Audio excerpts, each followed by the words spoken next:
ನಮ್ಮ ಪಿತ್ರಾರ್ಜಿತ ಆಸ್ತಿಯನ್ನ ಉಳಿಸಿಕೊಳ್ಳಲು ನಾವು ಹೋರಾಟ ಮಾಡುತ್ತಿದ್ದೇವೆ. ಬಡ ರೈತರ ಭೂಮಿಯನ್ನ ಕಸಿದುಕೊಂಡು ಕೈಗಾರಿಕಾ ವಲಯ ಸ್ಥಾಪಿಸುವುದಾದರೆ ಅದು ನಮ್ಮ ಶವಗಳ ಮೇಲೆ ನಡೆಯಲಿ ಎಂದು ರೈತ ಮುಖಂಡ ಕೆವಿ ಸುರೇಶ್ ತೀವ್ರ ಆಕ್ರೋಶ ವ್ಯಕ್ತಪಡಿಸಿದರು.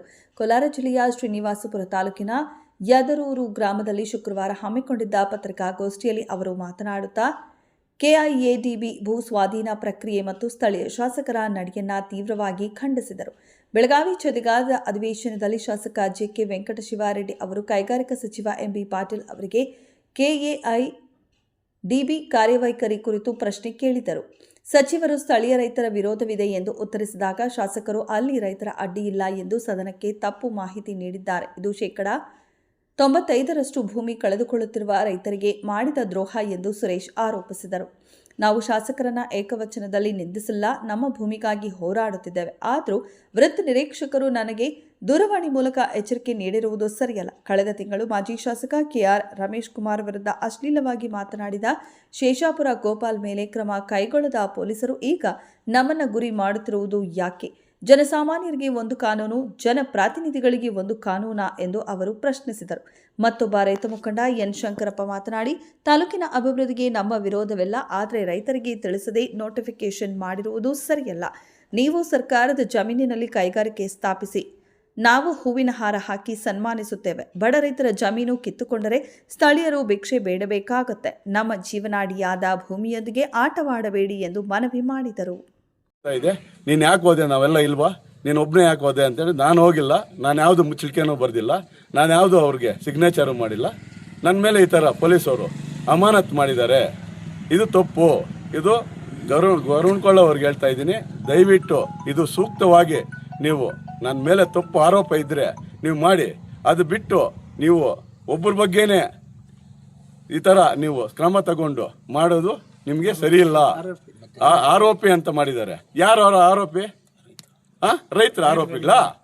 ರೈತರ ಭೂಮಿ ಕೇಳಿದ ಆರೋಪಿಗಳೇನ್ರಿ ಅವರ ಆರೋಪಿಗಳಾ? ಯಾಕೆ ದೇಶವನ್ನೇ ಇವತ್ತು ಸಾಕಿ ಒಂದು ದುಡಿದು ಒಂದು ಎಲ್ಲ ಅನ್ನ ಹಾಕ್ತಾ ಇದ್ದಾರೆ, ಅದಕ್ಕೆ ರೈತರನ್ನ ಆರೋಪಿ ಮಾಡ್ತಾ ಇದ್ದಾರೆ ನೀವು? ಇದು ಮಹಾ ಅಪರಾಧ. ದಯವಿಟ್ಟು ಮತ್ತೆ ಅವ್ರು ಮಾತ್ರ ನಾನು ಇದೇ ರೀತಿ ನಾನು ಕಂಪ್ಲೇಂಟ್ ಕೊಟ್ಟಿದ್ದೆ.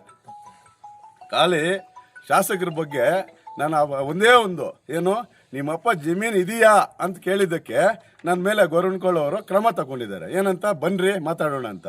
ಸರಿ, ನಾನು ಬರ್ತೀನಿ, ಮಾತಾಡೋಣ. ಅದೇನಿದ್ರೆ ಅದನ್ನು ನೀವು ಮಂಡೇ ಬರ್ತೀವಿ ಅಂತ ಹೇಳಿದ್ರಿ, ಮಂಡೇ ಬರ್ತೀವಿ. ಇದೇ ನಾನು ಕಂಪ್ಲೇಂಟ್ ಕೊಟ್ಟು 22ನೇ ತಾರೀಕು ಕೊಟ್ಟಿದ್ದೀನಿ. ಏನು 11ನೇ ತಿಂಗಳು 20ನೇ ತಾರೀಕು ಕೊಟ್ಟಿದ್ದೀವಿ. ನಾವು 22 ಕೊಟ್ಟಿದ್ದೀನಿ. ಆಯ್ತಾ? ಇದ್ರ ಬಗ್ಗೆ ಯಾವ ಕ್ರಮನೂ ತಗೊಂಡಿಲ್ಲ.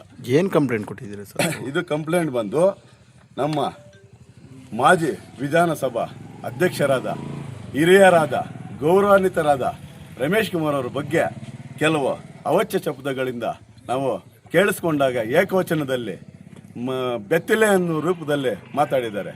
ಇದೇ ಶೇಷಾಪುರ ಗೋಪಾಲ್ ಅವರು ಸುಮಾರು 15ರಿಂದ 16 ವಿಡಿಯೋಸ್ ಇದೆ ನಮ್ಮ ಹತ್ರ. ಅದರ ಬಗ್ಗೆ ನಾವು ಒಂದು ಕಂಪ್ಲೇಂಟ್ ಬರ್ಕೊಂಡೋಗಿ ಇದೇ ಗೊರವನಕೊಳ್ಳೋರು ಸಬ್ ಇನ್ಸ್ಪೆಕ್ಟರ್ಗೆ, ಸರ್ಕಲ್ ಇನ್ಸ್ಪೆಕ್ಟರ್ಗೆ ಕೊಡ್ತೀವಿ. ಇದ್ರಿಗೆ ಯಾವ ಕ್ರಮನೂ ತಗೊಂಡಿಲ್ಲ ಅವರು.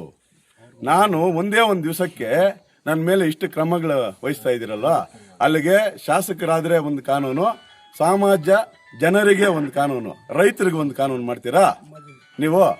ಮಾಜಿ ವಿಧಾನಸಭಾ ಅಧ್ಯಕ್ಷರನ್ನು ಮಾತಾಡಿದಾಗ ನೀವು ಕಿವಿ ಮುಚ್ಚೋಗಿತ್ತೇನ್ರಿ? ಕಣ್ಣು ಕಾಣಿಲ್ವಾ? ಅವತ್ತು ನಿಮ್ಗೇನು ಗೊತ್ತಾಗ್ಲಿಲ್ವಾ? ಅವತ್ತು ಕ್ರಮ ಯಾಕೆ ತಗೊಳ್ಳಿಲ್ಲ? ಸರಿ, ನೀವು ಯಾರು ಕಂಪ್ಲೇಂಟ್ ಕೊಡಲ್ಲ, ನಾವು ಕೊಟ್ಟಿದ್ದೀವಲ್ಲ, ನಮ್ಮ ಪ್ರಕಾರನ ನೀವು ತಗೋಬೇಕಲ್ವ? ಇದು ಏನು ಅಮಾನತ್ತು? ಇದು ಮಂಡೇ ನೀವು ಮಾಧ್ಯಮ ಮಿತ್ರರು ಎಲ್ಲ ಸ್ಟೇಷನ್ ಹತ್ರ ಬರಬೇಕು. ನಮ್ಮದು ಮಂಡೇ ಧರಣಿ ಇರುತ್ತೆ. ಆಯಿತಾ? ಯಾವುದೇ ಕಾರಣಕ್ಕೂ ಇದು ಏನು ಅಮಾನತ್ತು ಕೈಗೊಳ್ಳಬೇಕು. ಇದು ಆಗಲಿಲ್ಲ ಅಂದರೆ ನಾವು SB ಹತ್ರ ಹೋಗ್ತೀವಿ, ಅಲ್ಲಾಗಲಿಲ್ಲ ಅಂದರೆ IG ಹತ್ರನೂ ಹೋಗ್ತೀವಿ. ನಾವು ರೈತರು ಒಂದಾಗಿದ್ದೀವಿ. ದಯವಿಟ್ಟು ಈ ಕಂಪ್ಲೇಂಟನ್ನು ಇದು ಮಾಡಬೇಕು. ಸರ್, ನಿನ್ನೆ ನಿಮ್ಮನ್ನು ಸ್ಟೇಷನ್ ಕರೆಸಿರ್ಲಿಲ್ವ ಸರ್ ಶ್ರೀನಿವಾಸಪುರ ಪೊಲೀಸ್? ನನಗೆ 101 ಕೇಸ್ ಇರುತ್ತೆ, ಹೋಗ್ತೀವಿ ಬರ್ತೀವಿ. ನನ್ನ ಯಾವ ಈ ವಿಚಾರ ಏನು ನನ್ನ ಯಾರು ಕೇಳಿಲ್ಲ, ಪ್ರಸ್ತಾಪ ಏನು. ನಿನ್ನೆ ನೀವು ಸ್ಟೇಷನ್ಗೆ ಹೋಗಿದ್ರಾ ಇಲ್ವಾ ಸರ್? ಸ್ಟೇಷನ್ಗೆ ನಾವು ಹೋಗ್ತೀವಿ, ಸಾಯಂಕಾಲ ಹೋಗ್ತೀವಿ. ನಾನು ಗೋನ್ಪಲ್ಲಿಯಲ್ಲಿ ಇದ್ದೆ, ನಾನು ಗೋನ್ಪಲ್ಲಿಯಲ್ಲಿ ಧರಣಿಯಲ್ಲಿ ಇದ್ದೆ, ನಾನು ಅಲ್ಲಿ ಇದ್ದೆ. ಎಲ್ಲ ಸ್ಟೇಷನ್ಗಳು ಹೋಗ್ತಾ ಇದ್ದೀನಿ ನಾನು. ಇದ್ರ ಪ್ರಸ್ತಾಪವಾಗಿ ನಾನು ಯಾವುದೂ ನಾನು ಒಪ್ಕೊಂಡಿಲ್ಲ. ಇದನ್ನ ನಿಮ್ಮ ನಾನು ಇದ್ರ ಕರೆಸಿದ್ದಾಗಲೇ ವಿಚಾರಣೆ ಪರವಾಗಿ ಅಲ್ಲ, ಯಾವುದು ತಪ್ಪು ಒಪ್ಕೊಂಡಿಲ್ಲ. ಶಾಸಕರ ವಿರುದ್ಧ ಅವಹೇಳನಕಾರಿ ಪದಗಳನ್ನು ಬಳಕೆ ಮಾಡಿದ್ದೀರಾ ಅಥವಾ ಏನಾದರೂ ಏಕವಚನದಲ್ಲಿ ಮಾತಾಡಿದ್ದೀರಾ ಅಂತ ನಿಮ್ಮನ್ನ ಪೊಲೀಸರು ಯಾವುದೇ ಮಾಹಿತಿ? ಪೊಲೀಸರು ಕರೆ ಮುಖಾಂತರ ಮಾತಾಡಿದ್ದಾರೆ ಬಿಟ್ರೆ ನಮ್ಮನ್ನ ಯಾವುದು ಸ್ಟೇಷನಲ್ಲಿ ನಮ್ಮನ್ನ ಯಾವುದು ಇತ್ಯರ್ಥ ನಾವು ಇಲ್ಲ, ನಮ್ಮ ಮುಚ್ಚಳಿಕೆಯನ್ನು ಬರ್ದಿಲ್ಲ, ನಾವು ಸೈನು ಹಾಕಿಲ್ಲ, ಯಾವುದು ಇಲ್ಲ. ನಿಮಗೆ ಪೊಲೀಸರು ಎಚ್ಚರಿಕೆ ಕೊಟ್ಟರು ಅಂತ ಹೇಳ್ಬಿಟ್ಟು ಶಾಸಕರಿಗೆ ಹಿಂಬರ ಕೊಟ್ಟಿದ್ದಾರೆ. ಕೊಟ್ಟಿರ್ಬೋದೇನೋ ಅವ್ರ ಏನು ಅಮಾನತ ನಮ್ಗೆ ಗೊತ್ತಿಲ್ಲ. ನಾವಂತನೂ ಅದೆಲ್ಲ ಸುಳ್ಳು ಮಾಹಿತಿ, ನಾವಂತನೂ ಕೊಟ್ಟಿಲ್ಲ. ಇದಕ್ಕೆ ಆರೋಪಿ ಅನ್ನೋ ಪದಕ್ಕೆ ಆಯ್ತಾ ನಮಗೆ ಈಗ ಏನು ನಮಗೆ ರೈತರನ್ನೆಲ್ಲ ಆರೋಪಿ ಸ್ಥಾನದಲ್ಲಿ ಮಾನ ನಷ್ಟಮೇ ಮಗದೊಮ್ಮೆ ಮಾಡಿದ್ದಾನೆ. ನನ್ನ ಹೆಸರು ಶಂಕರಪ್ಪ, ನಾನು ಇದೇ ಗ್ರಾಮವಾಸಿ. ನಮಗೆ ಕಡಿಮೆ ಭೂಮಿ ಇದೆ. ಕಡಿಮೆ ಭೂಮಿ ಇದ್ದಾಗ ನಾವು ಅಭಿವೃದ್ಧಿ ಮಾಡಬೇಕಾದ್ರೆ ಅದರಲ್ಲೇ ಕಷ್ಟಪಟ್ಕೊಂಡು ಅಭಿವೃದ್ಧಿ ಆಗಬೇಕು. ಸನ್ಮಾನ್ಯ ಶಾಸಕರಾದಂಥ ವೆಂಕಟೇಶ್ವರರೆಡ್ಡಿಯವರು ಯಾರಿಗೂ ಗೊತ್ತಿಲ್ಲದಂಗೆ ಅವರು ನೋಟಿಫಿಕೇಷನ್ ಮಾಡಿದ್ರು. ನೋಟಿಫಿಕೇಷನ್ ಮಾಡಿದ ಮೇಲೆ ಇಲ್ಲಿ ಅಧಿಕಾರ ಬೇಕಂದರೆ ಜನಗಳ ಹತ್ರ ಊರ ಹತ್ರ ಬಂದು ತಿರುಗ್ತಾರೆ, ನಮಸ್ಕಾರ ಹಾಕ್ತಾರೆ, ಎಲ್ಲ ಮಾಡ್ತಾರೆ. ಸಂತೋಷ ಅದ್ರ ಬಗ್ಗೆ ನಮಗೆ. ಆದರೆ ಈ ಗ್ರಾಮದಲ್ಲಿ ನೀವೇನಾದರೂ ಕೆಲಸ ಮಾಡಬೇಕಾದ್ರೆ ಇಲ್ಲಿನ ಗ್ರಾಮಸ್ಥರನ್ನು ವಿಚಾರಿಸಬೇಕು, ನಿಮ್ಮಿಷ್ಟ ಬಂದಂಗೆ ಮಾಡಬೇಕು. ಇದು ಮೊದಲು ಮಾಡಿರೋ ತಪ್ಪು. ನೀವು ಈ ತಪ್ಪನ್ನು ನೀವು ಸರಿಪಡಿಸ್ಬೇಕಾದ್ರೆ ನಿಮ್ಮ ಕೈಲಿ ಮಾಡೋಕ್ಕಾಗಲಿಲ್ಲ. ನೀವು 3-4 ಸಲ ಭೇಟಿ ಕೊಟ್ರಿ ಊರಿಗೆ. ಕೊಟ್ಟರೆ ರೈತರನ್ನು ವಿನಿಮಯದಿಂದ ಕರೆದು ನೀವೇನಾದರೂ ಈ ಬಗ್ಗೆ ಪ್ರಸ್ತಾಪ ಮಾಡಿದ್ರಾ? ಮಾಡಲಿಲ್ಲ. ನಿಮಗೆ ಹಿಂದುಗಡೆ ಇರ್ತಕ್ಕಂಥ ದೊಡ್ಡ ದೊಡ್ಡ ಲೀಡರ್ಗಳಾಗ್ಬೋದು, ಸಾರ್ವಜನಿಕರಾಗ್ಬೋದು, ಇನ್ನೊಬ್ಬರಾಗ್ಬೋದು, ಎಲ್ಲರೂ ಪ್ರೋತ್ಸಾಹ ಮಾಡ್ತಾ ಇದ್ದಾರೆ. ಏನಂತ? ಎದುರೂರ ಹತ್ರ ಕೈಗಾರಿಕೆ ಪ್ರದೇಶ ಆಗಬೇಕು. ಎಲ್ರಿಗೂ ಸಂತೋಷನೇ, ನಮಗೂ ಸಂತೋಷನೇ. ಈ ಕಾರ್ಖಾನೆಗಳಾಗಿದ್ರೆ ಒಂಥರ ಉದ್ಯೋಗ ಸೃಷ್ಟಿಯಾಗತ್ತೆ, ರೈತರಿಗೆ ಅನುಕೂಲ ಆಗುತ್ತೆ. ಅದೆಲ್ಲ ಕೂಡ ಒಂದು ಸಬ್ಜೆಕ್ಟ್ ಅಷ್ಟೇ. ಇಲ್ಲಿ ಎಲ್ಲ ಜನರು ಹೇಳ್ತಾರೆ, ಈ ತಾಲೂಕಿನವರೆಲ್ಲ ಹೇಳ್ತಾರೆ, ಬೇರೆ ತಾಲೂಕವರು ಹೇಳ್ತಾರೆ, ಮತ್ತು ಬೇರೆ ಬೇರೆ ದೊಡ್ಡ ದೊಡ್ಡ ರಾಜಕೀಯ ನಾಯಕರು ಹೇಳ್ತಾರೆ. ಯಾಕೆ ಅಂದರೆ ಲಾಭ ನಮಗೇನಿಲ್ಲ, ಎದುರೂರಿಗೆ ಲಾಭ 5 ಪೈಸಾ ಇಲ್ಲ. ಇವತ್ತು ಎದುರೂರಿಗೆ ಲಾಭ ಬೇಕಾದರೆ ಎದುರೂರ ಹತ್ರ ಜಾಗ ಇರಬೇಕು. ಜಾಗ ಇರಬೇಕು ಅಂದರೆ ನೀವು ರೈತರ ಜಾಗವನ್ನು ಕಬಳಿಸಿದಿರಲ್ಲ, ಅದನ್ನು ಬಿಡಬೇಕು. ಅದನ್ನು ಬಿಟ್ಟು ಸರ್ಕಾರಿ ಜಾಗ ನಿಮಗೆ ಎಷ್ಟು ಲಭ್ಯವಾಗುತ್ತೋ ಅದನ್ನು ತಗೊಂಡು ನೀವು ಕಾರ್ಖಾನೆಗಳು ನಡೆಸಿ, ಕಾರ್ಖಾನೆಗಳು ಸ್ಥಾಪನೆ ಮಾಡಿ. ಆವತ್ತು ವೆಂಕಟೇಶ್ವರರೆಡ್ಡಿ ಅವ್ರನ್ನ ಇಲ್ಲೇ ಕರೆದು ದೊಡ್ಡದೊಂದು ಹೂನಾರ ಹಾಕಿ ಸೆಲೆಬ್ರೇಟ್ ಮಾಡಿ ನಾವು ಸೆಲ್ಯೂಟ್ ಹೊಡಿತೀವಿ. ಇವತ್ತು ರೈತರ ಜಮೀನನ್ನು ತಗೊಂಡು ನೀವು ಇಲ್ಲಿ ಉದ್ಧಾರ ಮಾಡ್ತೀವಿ ಅಂದರೆ ಯಾವತ್ತಿಗೂ ಉದ್ಧಾರ ಆಗಲ್ಲ. ಎದುರೂರೆಲ್ಲ ಸುತ್ತ ಕಾಂಪೌಂಡ್ ಹಾಕಿದ್ರೆ ಇನ್ವೆಸ್ಟರ್ಗಳು ಉದ್ಧಾರ ಆಗ್ತಾರೆ. ಇಲ್ಲೂ ಪೂರ್ವಿಕರಿದ್ದಾರಲ್ಲ, ಇವರೆಲ್ಲ ಕೇಳ್ಕೊಂಡು ತಿನ್ನೋಕೆ ಹೋಗ್ತಾರೆ. ಸ್ವಾಮಿ, ಅಷ್ಟು ಪರಿಸ್ಥಿತಿಗೆ ತಂದಿಟ್ಟಿದ್ದೀರಾ. ನೀವು ಮಾಡಿರೋ ಕೆಲಸ ತಪ್ಪೋ ರೈಟೋ ನಿಮ್ಮ ಮನಸ್ಸಿಗೆ ತಿಳ್ಕೊಳ್ಳಿ. ಅರ್ಥ ಆಯ್ತಾ? ನೀವು ಹೇಳಿದಿರಲ್ಲ ನಾವು ಎದುರೂರನ್ನು ಉದ್ಧಾರ ಮಾಡ್ತೀವಿ ಅಂತ. ಎದುರೂರನ್ನು ಯಾಕ್ರಿ ಉದ್ಧಾರ ಮಾಡ್ತೀರಾ? ಎದುರೂರನ್ನು ಮಾಡೋದಿಲ್ಲ. ನೀವು ಎದುರೂರನ್ನೇ ಯಾಕೆ ಟಾರ್ಗೆಟ್ ಮಾಡಿದ್ದೀರಾ? ಇದೇ ತಾಲೂಕಿನ ನೀವು ಒಬ್ಬ ಶಾಸಕರು, ಈ ತಾಲೂಕೆಲ್ಲ ಅಭಿವೃದ್ಧಿ ಮಾಡ್ಬೋದಲ್ಲ, ಇಲ್ಲೇ ಯಾಕೆ ನೀವು ಮಾಡ್ತೀರಾ? ಬೇರೆ ಕಡೆ ಇಲ್ವಾ? ಇದನ್ನೇ ಟಾರ್ಗೆಟ್ ಯಾಕೆ ಮಾಡ್ಕೊಂಡಿದ್ದೀರಿ ನೀವು? ಬೇರೆ ಕಡೆ ಇದೆಯಲ್ಲ. ಕೆಲವ್ರು ಹೇಳ್ತಾರೆ ಲೀಡರ್ಗಳೆಲ್ಲ ಅಲ್ಲೇ ಮಾಡಿ ಅಂತಾರೆ. ಹೇಳೋರ್ದೆಲ್ಲ 5 ಗುಂಟೆ ಜಮೀನು ಹೋಗೋದು ಯಾವುದಾದ್ರೂ ಇದೇನೋ ತೋರಿಸಿ ಸ್ವಾಮಿ ಅವರು ಸಪೋರ್ಟ್ ಮಾಡಿ ಹೇಳ್ತಾ ಇದ್ದಾರಲ್ಲ, ಅಲ್ಲಿ ಮಾಡಿ ಅಲ್ಲಿ ಮಾಡೋರ್ದೆಲ್ಲ 5 ಗುಂಟೆ ಜಮೀನು ಯಾರ್ದಾದ್ರೂ ಇದ್ರೆ ಹೇಳಿ. ಹೋಗೋದು ಎದುರು ರೈತರದು. ಅವ್ರು ಏನು ಮಾಡಬೇಕು? ಭಿಕ್ಷೆ ಬೇಡಬೇಕಾ?